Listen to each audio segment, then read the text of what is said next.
देवर की शादी। निधि की शादी सुमित के साथ हुई थी। सुमित का एक छोटा भाई भी था और उसका नाम था अमित। और दूसरी तरफ निधि की एक छोटी बहन थी, उसका नाम था अंजलि। निधि के देवर अमित की अच्छी खासी नौकरी थी और निधि का ससुराल भी काफी पैसे वाला था। इसलिए निधि चाहती थी कि उसकी छोटी बहन अंजलि की शादी उसके देवर अमित के साथ हो जाए। लेकिन निधि के सास ससुर और उसका परिवार दोनों भाई बहनों के साथ अपने दोनों बेटों की शादी करने में बिल्कुल विश्वास नहीं रखते थे। अब तो अमित के लिए भी लड़की देखना शुरू करना ही पड़ेगा। उसकी उम्र भी हो गई है और नौकरी भी अच्छी खासी लग गई है।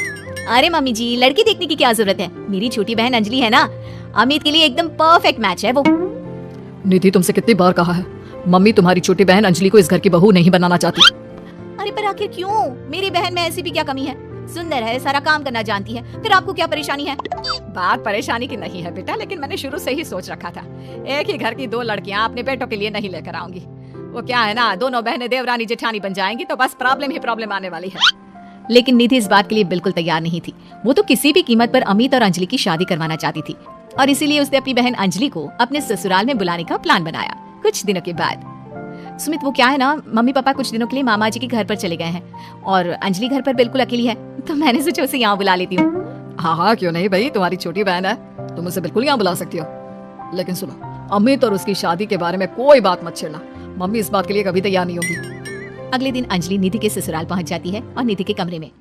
अरे दीदी, तुम्हारा देवर तो बहुत हैंडसम है, लेकिन मेरी तरफ नजर उठाकर भी नहीं देखता।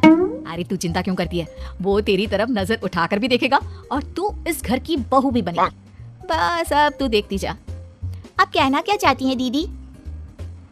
यही कि तू किसी न किसी तरह से बहाना करके कुछ दिन इस घर में रुक जा, बस फिर देख मैं क्या करती हूँ। अगर आपने मेरी शादी अमित के साथ करवा दी ना दीदी, तो जिंदगी भर आपकी सेवा करूंगी। मुझे तो वो आपकी शादी के बाद से ही बहुत पसंद है। अरे मेरी प्यारी बहना, तेरे दिल की खबर तो मुझे कब से लग गई थी। सब जानती हूँ मैं। बस अब चिंता मत करियो और जैसा मैं कहती हूँ वैसा करती जाओ। अगले दिन देख अंजलि, थोड़ी देर बाद मेरी सास बाथरूम से नहा कर निकलेगी, तो बाथरूम के दरवाजे पर थोड़ा सा पानी गिरा दे। ये क्या कह रही हो दीदी? आपकी सास गिर गई तो उसे चोट लग जाएगी और आपके लिए मुसीबत हो जाएगी। अरे पागल, जैसे ही वो गिरने लगे तो झट से जाकर उसे संभाल लेना। देख, मेरी सास के दिल में अब तुझे जगह बनानी है। इस घर की बहू बनना है या नहीं? हाँ दीदी, वो बात तो सही है। ठीक है, मैं चुपचाप जाकर बाथरूम के दरवाजे पर पानी गिरा कर आती हूँ। कुछ देर बाद सास जैसे ही गिरने लगती है, अंजलि वहाँ पर पहुँच जाती है। हे भगवान, अभी मैं गिर जाती तो मेरे हाथ पैर टूट जाते। अरे भगवान भला करे, तुमने मेरी जान बचा ली। मैंने कहा था ना मम्मी जी, मेरी बहन बहुत अच्छी है, सबकी मदद करती है। हाँ, बात तो तुम्हारी सही है अंजलि बेटा, भगवान तुम्हारा भला करे। आज तुम्हारी वजह से मैं तो मरते मरते बच गई। थैंक यू अंजलि, तुमने मम्मी को गिराने से बचा लिया। अरे वाह दीदी, आज तो तुम्हारी ट्रिक काम कर गई। बस अब जैसा मैं कहती हूँ वैसा ही करती जाओ। देखना कुछ ही दिनों में मम्मी जी खुद आगे चलकर अपने बेटे के लिए तुम्हारा रिश्ता मुझसे मांगेंगी। कुछ दिनों के बाद देख अंजलि, अब हमें अपना अगला प्लान कामयाब करना है। क्या प्लान है दीदी? आप तो बस बता दो, जैसा आप कहेंगी मैं वैसा ही करूंगी। देख, मेरी सास को ना अजवाइन से एलर्जी है। मैं आज सब्जी में जानबूझकर अजवाइन डाल दूंगी। लेकिन दीदी, उससे तो आपकी सास की तबीयत खराब हो जाएगी। अरे मेरी बात तो सुन, अजवाइन खाने के बाद अगर मेरी सास को थोड़ा सा 1 चम्मच शहद दे दिया जाए तो उनकी तबीयत ठीक हो जाती है।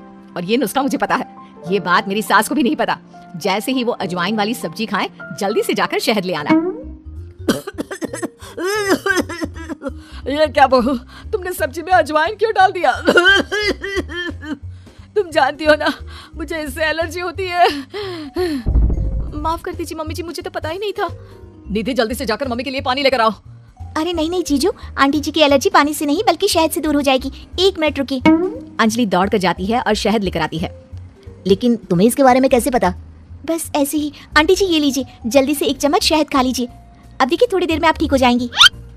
तुमने तो एक बार फिर से मम्मी जी की जान बचा ली अंजलि, वरना मैंने तो आज बहुत बड़ी गलती कर दी थी। थैंक यू अंजलि बेटा, तुम तो वाकई में बहुत अच्छी लड़की हो, सबकी मदद भी करती हो और तुम्हें तो कितनी अच्छी नॉलेज है कि एलर्जी होने पर क्या खाना चाहिए। वाकई में तुम बहुत इंटेलिजेंट लड़की हो Anjali, thank you so much. कुछ दिनों के बाद, भाभी मुझे ऑफिस के लिए देर हो रही है, मेरी एक फाइल है, जरा आप उठाकर रख देना, मैं शाम को आकर आपसे वापस मांग लूंगा, और जरा ध्यान से रखना, बहुत इंपॉर्टेंट फाइल है। ठीक है अमित, मैं आपकी फाइल अच्छे से संभाल कर रखूंगी।